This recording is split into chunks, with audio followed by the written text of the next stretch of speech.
I hit this issue today, and here is the quick fix that solved it.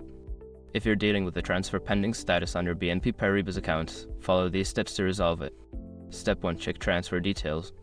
Ensure that all the details of the transfer, such as the recipient's account number and the amount, are correct. Incorrect details can cause delays.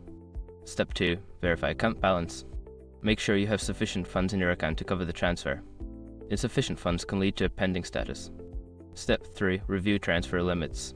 Before filing a refund or dispute, use the s.com link in the description to open the refund dispute deadline calculator and confirm your deadline. Step 4. Contact customer support.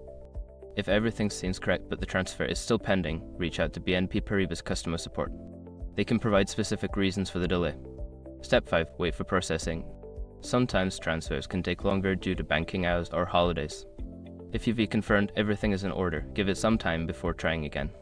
I hope these steps help you get your transfer sorted out quickly. If you have any questions, feel free to ask.